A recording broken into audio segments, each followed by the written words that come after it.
우리가 지난번에 살펴봤던 이 마가복음 11장의 내용을 다시 한번 떠올려 보겠습니다. 예수님께서 나귀 새끼를 타시고 예루살렘으로 들어가셨지요. 이 부정한 나귀와도 같은 우리를 구속하기 위해 예루살렘 성전에 들어가셨더니 그곳에 어떤 일이 벌어졌습니까? 성전을 장사하는 집으로 만든 대제사장들과 장로들이 있었습니다. 그래서 예수님이 분노하셔서 그 성전을 뒤집어 엎으셨지요. 그 일로 인해서 예수님은 대제사장들의 미움을 받게 됐습니다. 어떻게든 기회를 만들어서 예수님을 죽이고자 하는 타락한 대제사장들과 종교 지도자들의 표적이 됐지요. 마가복음 11장 27절부터 33절을 보면 이런 기록이 있습니다. 저희가 다시 예루살렘에 들어가니라. 예수께서 성전에 걸어가실 때에 대제사장들과 서기관들과 장로들이 나아가로되 무슨 권세로 이런 일을 하느냐? 누가 이런 일할 권세를 주었느냐? 예수께서 가라사대 나도 너희에게 물으리니 대답하라. 그러면 나도 무슨 권세로 이런 일을 하는지 이르리라. 요한의 세례가 하늘로서냐 사람에게서냐? 내게 대답하라. 저희가 서로 의논하여 가로되 만일 하늘로서라 하면 어찌하여 저를 믿지 아니하였느냐 할 것이니 그러면 사람에게로서라 할까 하였으나 모든 사람이 요한을 참 선지자로 여김으로 저희가 백성을 무서워하는지라. 이에 예수께 대답하여 가로되 우리가 알지 못하노라 하니 예수께서 가라사대 나도 무슨 권세로 이런 일을 하는지 너희에게 이르지 아니하리라 하시니라.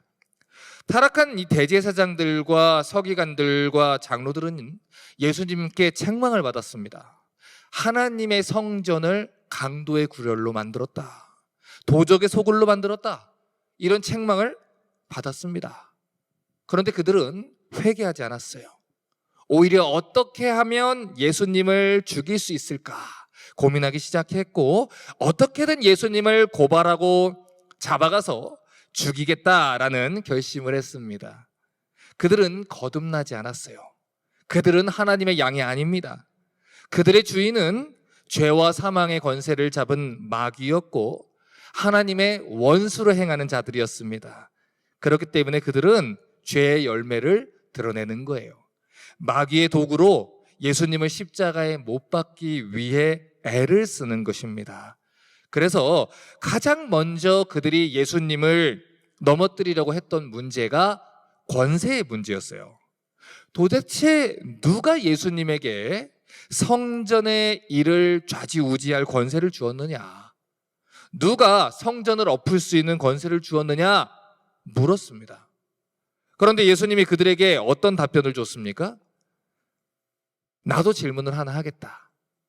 그러니까 너희들이 답변을 하면 너희의 질문에 나도 답변을 주겠다. 그러니까 한번 답변을 해봐라. 마가복음 11장 30절부터 32절을 다시 봅니다.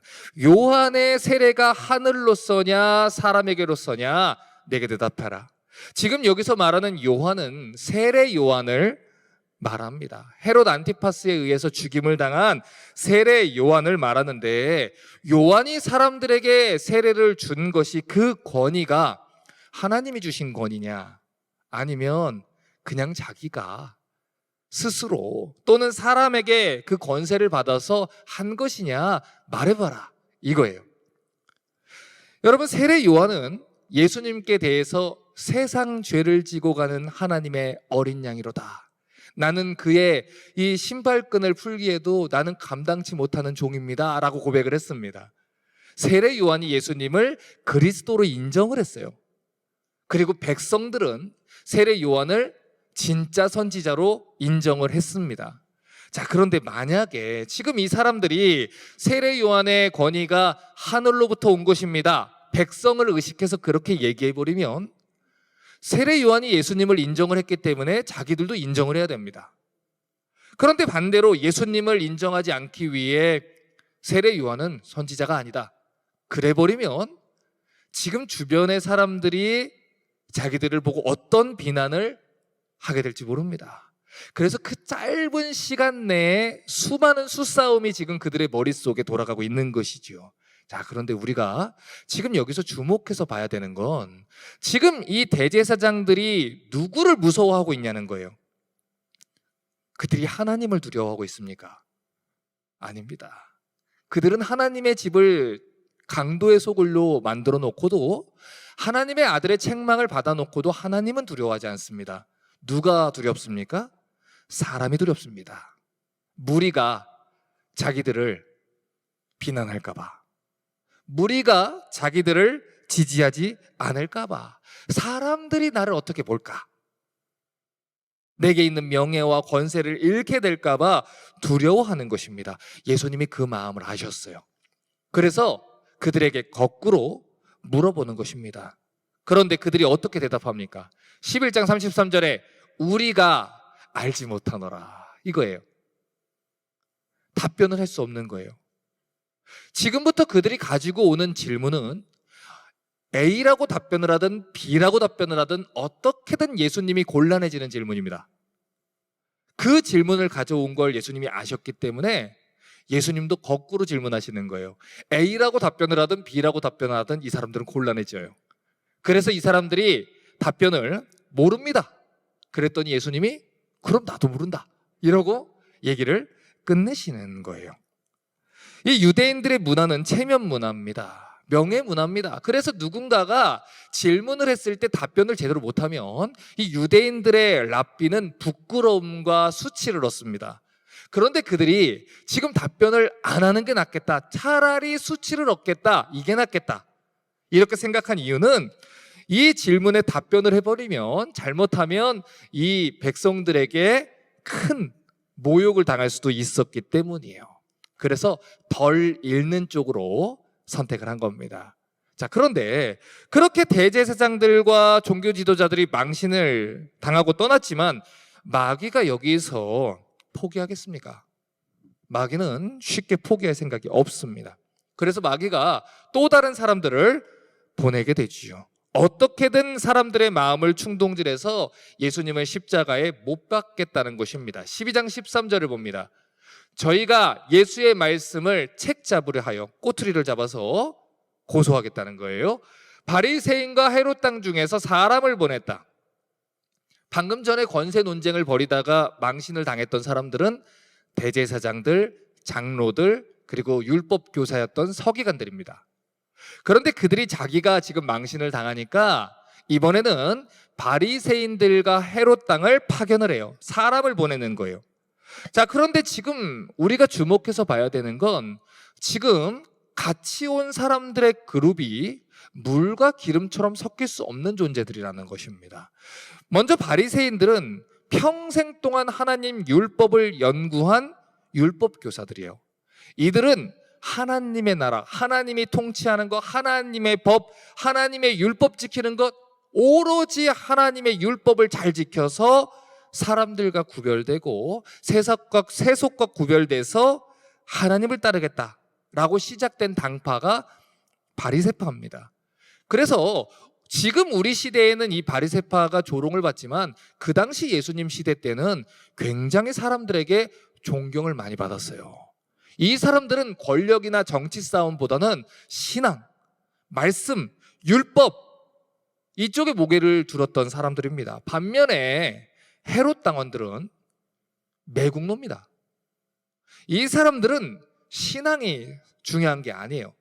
그 당시 유대 지역을 통치하고 있었던 이 헤롯 가문에 빌붙어서 이스라엘 민족이 어떻게 되든 상관없이 우리 가족만 잘 먹고 잘 살면 되는 이 매국노들입니다. 그런데 이스라엘의 종교 지도자였던 이 백성들의 대표라고 할 수 있는 바리새인들하고 이 매국노였던 헤롯 땅이 한편이 되는 것은요, 있을 수 없는 일이에요. 그런데 왜 이들이 같이 왔냐면 그만큼 예수님을 공동의 적으로 삼았다는 것입니다. 어떻게든 예수님을 먼저 죽이고 시작하자, 그렇게 생각을 한 거예요. 그래서 정치적으로 끌고 가든 종교적으로 이 종교법으로 걸어 넘어지든 하나를 걸어서 예수님을 죽여야 된다, 의기투합한 것입니다. 마가복음 12장 14절과 15절 봅니다. 그들이 와서 가로되 선생님이여 우리가 아노니 당신은 참되시고 아무라도 꺼리는 일이 없으시니 이는 사람을 외모로 보지 않고 참으로서 하나님의 도를 가르치심이니이다. 사람들이 보니까 아부로 먼저 시작을 하는 것이죠. 가이사에게 세를 바치는 것이 가하나이까 아니면 불가하니까, 우리가 바치리이까 말리이까 한데 예수께서 그 외식함을 아시고 이르시되 어찌하여 나를 시험하느냐, 데나리온 하나를 가져다가 내게 보이라 하시니. 자, 지금 예수님을 시험하러 온 이 바리새인들과 헤롯 당의 의도가 무엇입니까? 첫 번째로 그들이 자기들의 의도를 감추기 위해 예수님을 칭찬합니다. 그리고는 물었어요. 가이사, 즉 로마의 황제였던 시저에게 세금을 바치는 것이 옳습니까? 아니면 세금을 바치면 안 됩니까? 이렇게 물어봤어요. 예수님이 그들의 외식함을 알았다고 합니다. 외식함이라는 것은 연극 배우들이 연기를 하는 것을 말해요. 그들이 연기하고 있다는 걸 알아요. 예수님을 칭찬하는 것처럼, 그리고 궁금한 것이 있는 것처럼 다가왔지만 그게 연기라는 걸 알아요. 예수님을 넘어뜨리기 위함이라는 것을 이미 아셨다는 것입니다. 원래 이스라엘 백성들은 유일하신 하나님만을 섬기는 백성입니다. 그들을 다스리는 분은 오직 하나님 한 분이고 그들이 섬겨야 하는 존재도 오직 하나님 한 분이다, 이런 신앙관을 가지고 있지요. 그래서 그 당시 이스라엘 사람들 중에서는요, 로마에 바치는 세금 문제를 가지고 굉장히 큰 논쟁을 벌였습니다. 로마 정부에 하나님의 나라를 감히 이스라엘을 침범한 이 로마 정부, 세속 정부의 세금을 내야 되느냐, 아니면 우리가 섬기는 분은 하나님 한 분뿐이니까 성전에만 헌금을 드리면 되느냐, 이렇게 논쟁을 벌이고 있었어요. 이 민감한 주제를 가지고 이 바리새인들과 헤롯 당원들을 보내서 예수님을 시험한 겁니다. 만약에 예수님이 하나님만 섬겨라 이렇게 말하면 가이사, 이 로마의 황제 시저에게 세금을 내지 말라는 것으로 간주해서 헤롯 땅이 끌고 갑니다. 이건 반역죄다, 고발해서 끌고 가는 것이고, 반대로 가이사에게 세금을 바쳐야 된다 말하면 이스라엘의 종교 지도자였던 바리새인들이 나서서 예수님이 하나님을 섬기지 않으려고 한다, 나라를 로마에게 갖다 바치려고 한다, 이렇게 비난거리를 만들려고 한 거예요. A든 B든 뭐라 답변하든 공격을 당하게 한 것입니다. 그런데 예수님이 하나님의 지혜로 이렇게 답변을 하십니다. 마가복음 12장 15절부터 17절입니다. 우리가 바치리까 말리까 한데 예수께서 그 외식함을 아시고 이르시되 어찌하여 나를 시험하느냐. 지금 이 시험이란 단어가 여러분 마태복음 4장에서 마귀가 예수님을 시험했을 때 그 단어입니다. 왜 시험하느냐? 데나리온 하나를 가져다가 내게 보이라 하시니 가져왔거늘 이 화상과 글이 누구 것이냐? 가로되 가이사의 것이니이다. 이에 예수께서 가라사대 가이사의 것은 가이사에게, 하나님의 것은 하나님께 바쳐라 하시니 저희가 예수께 대하여 심히 기이 여기더라. 지금 우리가 읽은 이 개역 한글 번역이 화상이라는 단어로 번역을 했는데 이 단어는 형상이라는 단어입니다. 형상이라는 단어. 그리고 나서 예수님이 뭐라고 했냐면 데나리온 동전 하나를 가져와라. 그 당시 사용했던 데나리온 동전을 가져오라 했는데 이유가 뭐냐면 그 당시 사용했던 데나리온 동전에는 우리가 가지고 있는 이 미국 동전에도 이 인물들의 얼굴이 그려져 있는 것처럼 이 화상이 그려져 있는 거예요. 그 당시 로마의 황제였던 가이사의 형상과 가이사라는 이름이 쓰여져 있습니다. 그래서 그 동전을 일부러 보여주면서 말씀하시는 거예요. 가이사의 것은 가이사한테 바치고 하나님 것은 하나님한테 바쳐라, 이 얘기예요. 이 말이 무슨 말입니까? 같은 사건을 기록해 놓은 마태복음 22장 20절과 21절은 이렇게 말해요.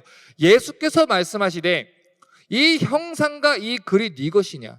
가로되 가이사의 것입니다. 이에 가라사대 그런즉 가이사의 것은 가이사에게, 하나님의 것은 하나님께 바치라. 형상이라는 단어를 쓰고 있어요. 우리가 개역 한글 번역을 할 때 이 학자들이 나눠가지고 그 책들을 번역을 하다가 취합을 하는 과정에서 마태복음은 형상이라 쓰고 마가복음은 화상이라 썼지만 지금 이 단어는 분명하게 형상이란 단어로 알아들어야 됩니다. 자, 그러면 지금 이 말이 무슨 말입니까? 우리가 주목해야 되는 이 단어는 형상이라는 단어예요. 가이사의 형상, 가이사. 이 글이 쓰여져 있다고 하는데 지금 예수님은 형상이라는 단어를 메타포로 삼아서 메시지를 주는 겁니다. 상징적인 의미가 담겨 있어요. 왜요? 왜 형상이라는 단어를 언급합니까? 창세기 1장 26절부터 28절을 봅니다. 하나님이 가라사대 우리의 무엇을 따라? 형상을 따라. 우리의 모양대로 우리가 사람을 만들고 그로 바다의 고기와 공중의 새와 육축과 온 땅과 땅에 기는 모든 것을 다스리게 하자 하시고 하나님이 자기 형상, 곧 하나님의 형상대로 사람을 창조하시되 남자와 여자를 창조하시고 하나님이 그들에게 복을 주시며 이르시되 생육하고 번성하여 땅에 충만해라. 땅을 정복해라. 바다의 고기와 공중의 새와 땅에 움직이는 모든 생물을 다스려라. 이렇게 말씀하셨습니다. 여러분, 가이사의 형상이 새겨진 데나리온 동전은 가이사가 만들었으니까 가이사의 것입니다. 그리고 성경은 하나님이 우리를 하나님의 형상대로 만들었다 말합니다. 그러므로 너희가 하나님의 형상대로 지음받았고 너희가 하나님으로부터 만들어졌다면 너희가 누구 것인지 생각하라는 거예요. 너희 인생의 모든 권세를 가진 분이 누구인지 알라는 것입니다. 너희를 누가 만들었느냐? 너희를 누가 이 땅에 두었느냐? 너희에게 이 땅의 삶의 이유를 주신 분이 누구냐? 이 얘기를 형상이라는 단어로 하시는 거예요. 너희가 가이사의 형상이 새겨진 가이사의 것을 받으러 왔다면 지금 예수님은 하나님의 형상이 새겨진 하나님의 사람들을 받으러 온 것입니다. 죄 때문에 그들이 부정한 자같이 되어 신음하고 있어 그들을 위해서 죽으러 왔는데 하나님의 대리자로서 그 하나님의 포도원을 감당해야 되는 그 사람들이 장사꾼들의 소굴로 만들어 하나님의 것을 하나님께 돌려드리지 않고 있다는 거예요. 그러므로 너희가 이스라엘의 종교 지도자들이 맞다면 하나님께서 세우신 이 포도원의 농부들이라면 하나님의 것을 하나님께 드리라는 거예요. 방금 전에 그들이 물었습니다. 네가 무슨 권세로 이러한 일을 하고 있느냐? 그래서 예수님이 물어보시는 거예요. 너희는 왜 권세에 순종하지 않고 있느냐? 열방 가운데 하나님이 제사장 나라로 삼았는데 그 나라 가운데에서도 제사장으로 부름받았는데 너희는 하나님이 주신 권세를 가지고 무엇을 하고 있느냐? 성전에서 장사를 하고 있지 않느냐? 하나님이 맡겨주신 성전에서 하나님의 제사장들이 하나님께 돌려드려야 되는 마땅한 예배와 제물을 팔아서 성전에서 장사를 하고 있지 않느냐? 로마라고라는 이 한 나라의 왕에게 바쳐야 되는 세금을 거두러 온 사람들이 사실은 온 우주를 통치하시는 하나님께 바쳐야 되는 마땅한 예배와 헌물을 도적질하고 있다는 것입니다. 그러므로 너희가 하나님의 제사장들이 맞다면 하나님의 형상들을 하나님께 바치라는 거예요. 그래서 그 사람들이 아무 말도 하지 못하고 또다시 물러나는 것입니다. 자, 그런데 마귀가 쉽게 예수님을 포기할 생각이 없지요. 그래서 이번에는 또다시 예수님을 공격하기에 다른 사람들을 또 보냅니다. 12장 18절부가 19절입니다. 부활이 없다 하는 사두개인들이 예수께 와서 물어가로되 선생님이여 모세가 우리에게 써주기를 사람의 형이 자식이 없어 아내를 두고 죽거든 그 동생이 그 아내를 취하여 형을 위하여 후사를 세울지니라 하였나이다. 자, 부활이 없다 하는 사두개인들이 이번에는 예수님을 시험하기 위해서 왔습니다. 사두개인들은 자유주의적 신학 경향을 가진 사람들이에요. 이성주의자입니다. 눈에 보이지 않는 건 믿지 않아요. 그래서 이 사람들은 부활을 믿지 않고요, 천사도 믿지 않고요, 기적도 믿지 않습니다.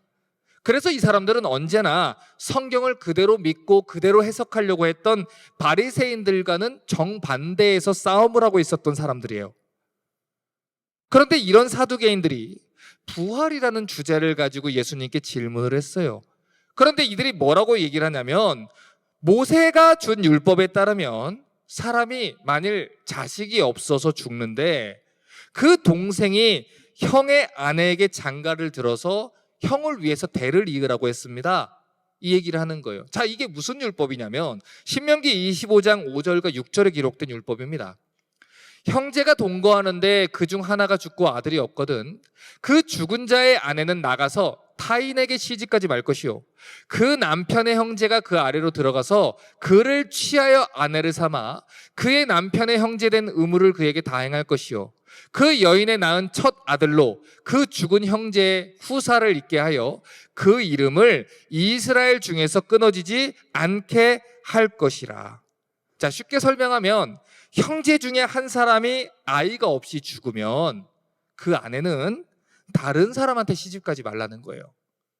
그 형제의 대가 끊기지 않게 시집을 가서 그 형제의 대를 이으라는 겁니다. 이 율법이 계대 결혼법이라고도 하고요, 수혼법이라고 해요. 자, 그런데 이 율법이 적용되는 것을 우리가 보게 되는 성경이 룻기라는 성경이에요. 자, 그런데요, 사두개인들이 이런 질문을 했다는 거예요. 7명의 형제가 있었는데 첫 번째가 아내를 취했다가 아들이 없이 죽었고요, 둘째가 그 여자를 취했다가 또 아들이 없이 죽었고요, 셋째, 넷째, 다섯째, 여섯째, 일곱째까지 다 죽고 여자도 죽었습니다. 그러면 7사람이 다 그를 아내로 취했는데 부활을 당하여 저희가 살아나면 그 중에 누구의 아내가 됩니까? 이렇게 물어봤다는 거죠. 이 질문의 의도는요, 굉장히 악한 겁니다. 방금 전에 사두개인들이 부활을 믿는다 했습니까? 믿지 않는다 했습니까? 믿지 않는다 했지요. 안 믿는다 했지요. 그런데 자기들이 믿지도 않은 질문을 하는 거예요. 의도가 뭐예요? 예수님을 넘어뜨리려고요. 수혼법을 주신 목적은요, 약속하신 언약의 후손을 지키기 위함입니다. 그들의 성적인 만족이나 그들의 재산을 지키기 위해서 주시는 것이 아닙니다. 우리가 어른 성경학교 때 창세기를 배우지 않습니까? 창세기 4장 25절에서 마귀가 가인을 통해 아벨을 죽였습니다. 그때 하나님이 셋이라고 하는 한 사람을 다시 주셔요. 그 셋의 이름의 뜻이 뭐라고 했죠? 다른 씨라 그랬어요. 하나님은 언약의 후손을 지키기 위해서 선한 의도로 주신 이 율법을 주신 것입니다. 그런데 지금 사두개인들은 마귀 같은 질문을 하는 거예요. 그 여인을 누가 취하게 될 것입니까? 묻고 있는 거예요. 궁금해서 물은 게 아니에요. 넘어뜨리고자 물은 거예요. 질문의 의도 자체가 악하다는 거예요. 그래서 예수님이 답변하셨습니다. 마가복음 12장 24절과 25절을 봅니다. 예수께서 가라사대 너희가 성경도 하나님의 능력도 알지 못함으로 오해함이 아니야. 사람이 죽은 자 가운데서 살아날 때는 장가도 아니가고 시집도 아니가고 하늘에 있는 천사들과 같으니라. 너희는 성경도 모른다. 너희는 하나님의 능력도 알지 못한다. 사람이 부활할 때는 결혼을 하지 않는다 이거예요.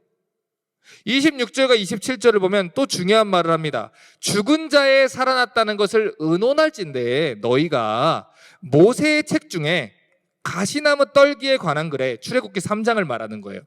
하나님이 모세에게 이르시되 나는 아브라함의 하나님이요 이삭의 하나님이요 야곱의 하나님이로다 하신 말씀을 읽어보지 못했느냐? 하나님은 죽은 자의 하나님이 아니요 산 자의 하나님이시라. 너희가 크게 오해했도다. 너희가 지금 질문했던 율법에 기록되기를 하나님은 아브라함, 이삭, 야곱의 하나님이라 기록했다는 거예요. 죽은 자의 하나님이 아니라 산 자의 하나님이라는 거예요. 자, 왜 이런 말씀을 하셨을까요? 어찌됐든 너희가 예로 들어서 질문한 이 사람은 자신의 정욕 때문이 아니고 하나님의 율법이 그렇게 명했기 때문에 하나님 율법을 지키기 위해서 말씀대로 행하다가 죽은 사람들이라는 거예요. 너희가 얘기한 그 질문에 가장 중요한 건 누구의 아내가 됩니까가 중요한 게 아니고 그들이 하나님의 말씀이 그렇게 기록했기 때문에 다 이해가 안 돼도 순종을 해보려다가 죽은 사람들이다 이거예요. 그러니 하나님 말씀에 순종한 사람들은 당연히 하나님 백성이니까 순종했을 거고, 그러니 하나님과 영원히 거할 것이지만 너희 보기에는 죽은 자들이지만 지금 그들은 하나님 백성이기 때문에 죽은 자가 아니라는 거예요. 지금 그들이 어디 있습니까? 영원히 하나님 곁에서 영원한 생명을 누리고 있다는 거예요. 그런데 너희는 그들이 왜 하나님의 율법을 지켰는지는 관심이 없고 오로지 너희들의 정욕과 욕심을 위해 하나님의 율법을 이용할 생각만 하고 있다는 것입니다. 그러므로 너희는 성경도 모르고 하나님의 말씀도 모르고 하나님의 말씀에 순종할 마음도 없는 구원받은 사람이 아니라는 거예요. 하나님 양이 아니라는 겁니다. 다시 말해서 너희들은 하나님 앞에서 산 자가 아니고 영적으로 죽은 자 같다는 거예요. 너희는 하나님 양이 아니라는 겁니다.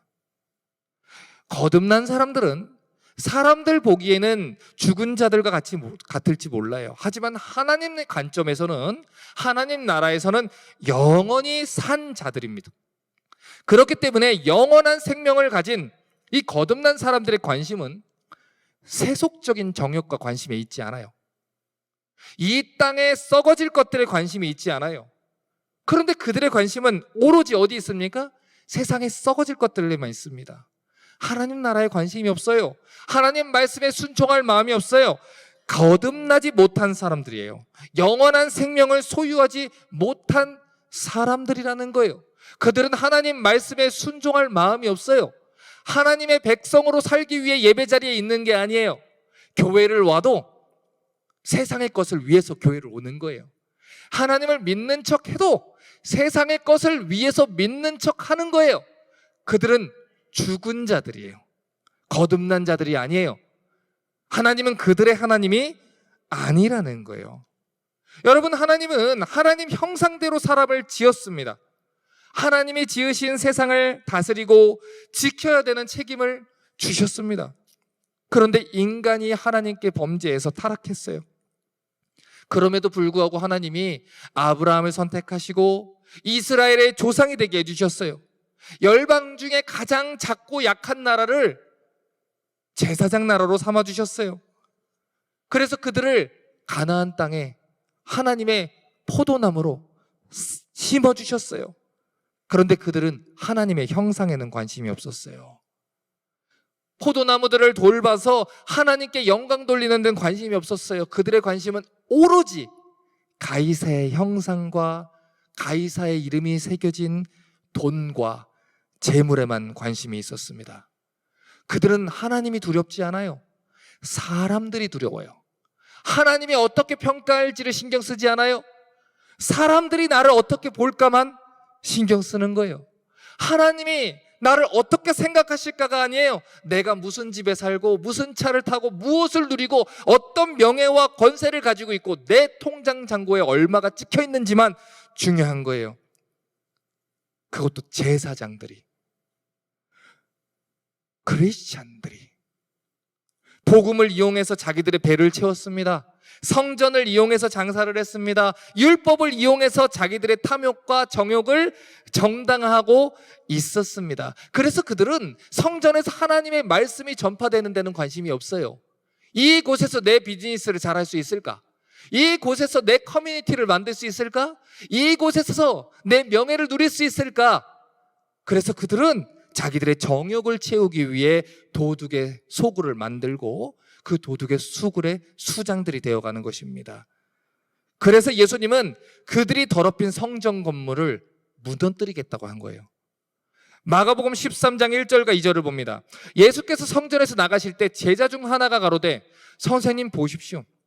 이 돌들이 얼마나 멋있습니까? 이 건물들이 얼마나 대단합니까? 예수께서 이르시되 네가 이 건물들을 보느냐?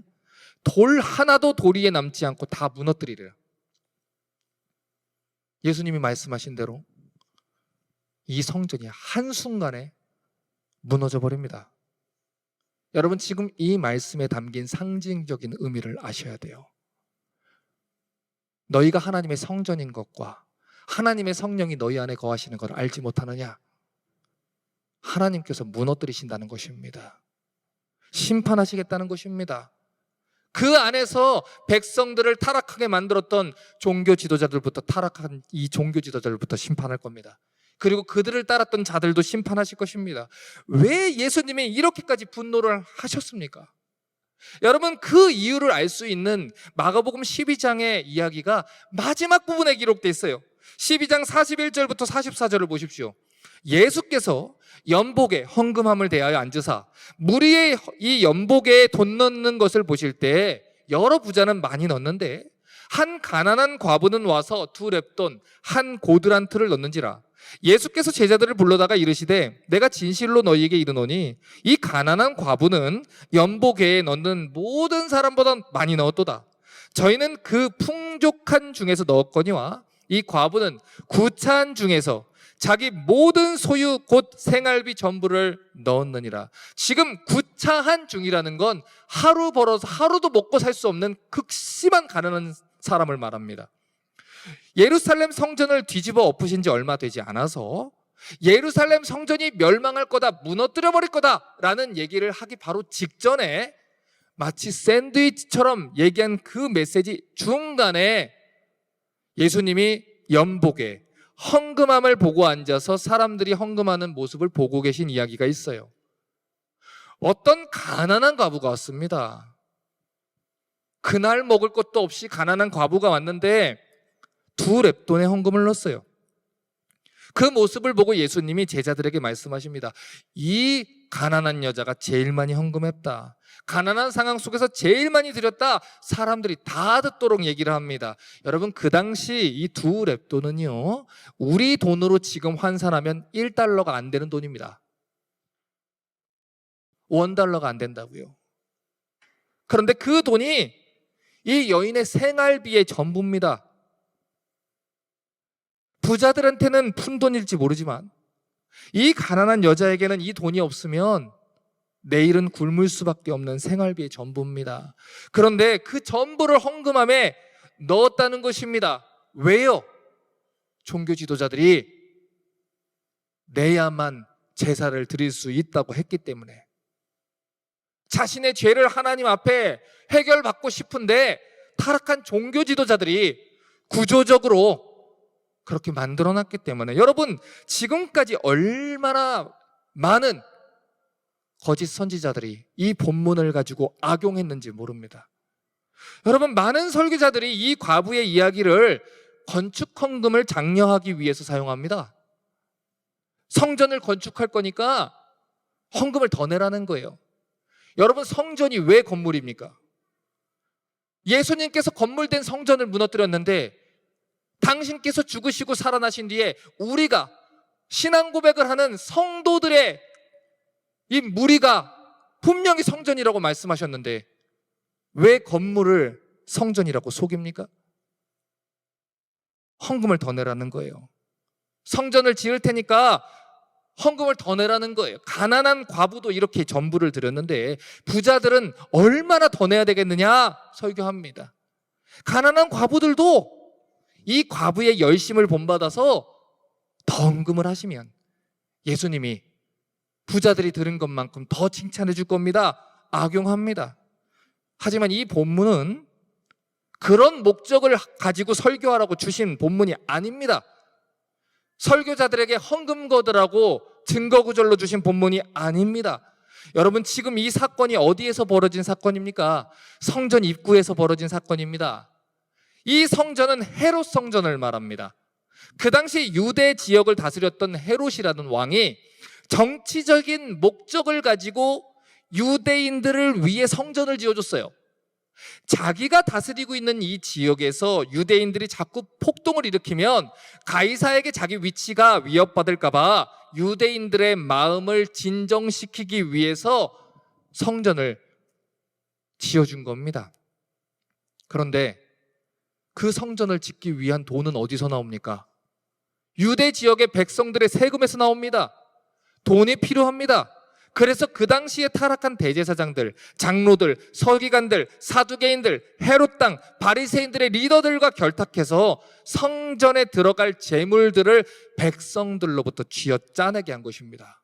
여러분, 성경에는 문맥이라는 게 있습니다. 내가 해석하고 싶은 이 말씀을 읽는다 해서 그게 그 말씀이 되는 게 아니고 문맥이라는 게 있습니다. 가난한 과부의 두 렙돈 이야기가 여러분 어떤 문맥에서 사용되었는지를 알면 얼마나 거짓 선지자들이 이 본문을 가지고 악하게 거짓말을 해왔는지를 알게 되지요. 마가복음 12장에서 이 과부의 두 렙돈 이야기가 언급되기 바로 직전에 어떤 이야기가 기록되어 있는지 38절부터 40절을 보십시오. 예수께서 가르치실 때 가라사대 긴 옷을 입고 다니는 것과 시장에서 문안받는 것과 회당의 상자와 잔치의 상석을 원하는 서기관들을 삼가라. 저희는 과부의 가산을 삼키며 외식으로 길게 기도하는 자니 그 받는 판결이 더욱 중하리라. 지금까지 예수님을 시험하고 넘어뜨리려고 했던 자들을 예수님이 비난하시는데 뭐라고 비난했냐면 그들은 하나님의 종이 아니다. 그들은 성전의 제사장이 아니다. 그들은 과부의 가난한 두 렙돈까지 삼키는 장사꾼들이다. 그러므로 내가 그들을 심판할 것이다. 이 말씀 뒤에 가난한 과부가 두 렙돈을 헌금하는 이야기가 기록되어 있는 거예요. 그러니 지금 이 말씀은요, 성전 건축이라고 부르는 그 거룩하게 이름 붙인 사업 아래에서 하나님의 백성들이 죽어가고 있고 너희들이 하나님의 성전을 모욕했다고 예수님께서 꾸짖으시는 장면입니다. 저 다운타운에 노른자 땅에 성전 건축하면 하나님이 얼마나 기뻐하시겠습니까?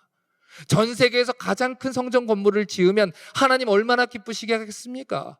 저 압구정동에 신사동에 건물을 지으면 얼마나 기뻐하시겠습니까? 그게 정말 하나님이 기뻐하시는 것입니까? 이제 설교를 정리합니다.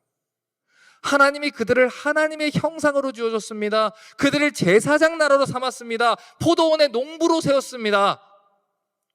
그리고 당신의 포도원을 맡겼습니다. 그런데 이스라엘의 대제사장들과 장로들과 율법교사들과 목사들과 교사들과 이 땅의 장로들과 집사들이 어떤 일을 했습니까? 과부의 가산을 삼켰다는 거예요. 성전을 이용해서 장사했다는 거예요. 하나님의 율법을 이용해서 자기들의 정욕을 채우고 있었다는 거예요. 그래서 하나님이 옮겨 심은 포도원이 완전히 엉망이 돼버렸어요. 자신들의 죄를 감추기 위해 주인이 보낸 일꾼들을 죽였어요. 지금은 자신의 아들까지 십자가에 못 박아 죽이려고 하고 있습니다. 여러분, 이런 자들이 구원받은 자들입니까? 아닙니다. 그들이 받을 판결이 더욱더 중하리라. 그들은 하나님이 심판하시는 그날에 지옥의 가장 밑바닥에 들어가서 심판받을 것입니다. 그들을 옹호했던 자들도 동일하게 심판받을 것입니다. 그들은 죽은 자들입니다. 거듭나지 않은 자들입니다. 대제사장이라는 직함이 무슨 소용이 있습니까? 여러분, 달라스에서 제일 큰 교회가 무슨 소용이 있습니까? 우리 교회가 몇 년이 됐고 건물이 얼마나 크고 얼마나 많은 사역을 했다는 게 무슨 소용이 있습니까? 하나님의 포도원을 충성되게 관리하여 그 포도원을 하나님이 기뻐하시는 산자와도 같이 만드는 것, 그것이 교회에게 주신 사명입니다. 교회는 사람들의 비즈니스가 아닙니다. 목사의 비즈니스가 아닙니다. 그런데 자기들의 사업을 벌이고 있습니다. 자기들의 배를 채우기 위해 하나님께 드리는 예배를 이용하고 과부의 가산을 삼키고 있습니다. 제사를 사용해서, 헌금을 사용해서 백성들을 괴롭게 합니다. 돈이 없는 자들을 하나님께 제사도 드리지도 못하게 만들어서 구조적인 악을 만들고 성전을 장사하는 이 소굴로 만들어놨습니다. 여러분, 지금도 똑같습니다. 그런 구조적인 악 속에서 오늘 이 가난한 과부가 생활비의 전부를 빼앗길 수밖에 없었던 것입니다. 교회는 종교 지도자들의 비즈니스가 아닙니다. 교회는 건물이 아닙니다. 교회는 사업이 아닙니다. 교회는 예수 그리스도의 거룩한 몸입니다. 부정한 나귀 새끼와도 같은 우리를 대신해서 죽으신 주 예수 그리스도께서 피 흘려 세우신 예수님의 몸입니다. 그렇기 때문에 교회는 오직 그리스도의 뜻을 위해서 살아야 됩니다. 하나님의 형상대로 지음받은 사람들을 하나님께 영광 돌리는 사람이 될 수 있도록 말씀을 가르쳐야 되는 책임을 맡은 곳입니다. 수많은 교인들이 세상의 논리에 물들어 버렸습니다. 사람들에게 복음을 전해서 멸망의 길로 걸어가는 사람들을 구원하기보다 더 크게 건물을 짓고 더 크게 건물을 넓히는 데만 초점을 두고 있습니다. 하지만 하나님의 관심은 그런 데 있지 않습니다. 하나님은 교회가, 성도들이 이 땅에서 얼마만큼 이름을 날리고 유명해지고 대단해지는지에 관심이 없습니다. 하나님의 관심은 오로지 하나님의 영광에만 있습니다.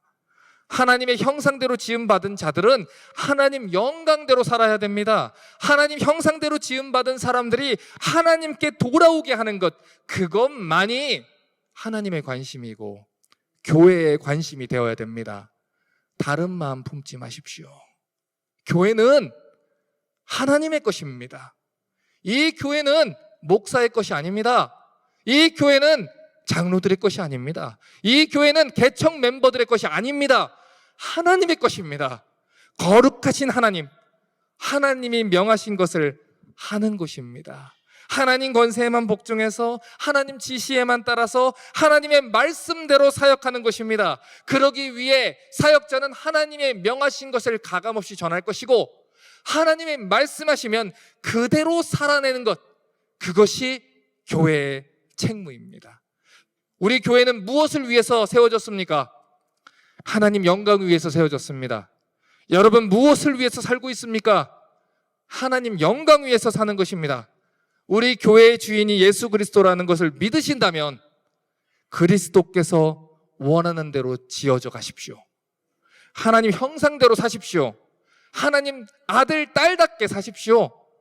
이 세상에 사는 동안 나로 인하여 우리 주의 이름이 모욕받지 않게 하십시오.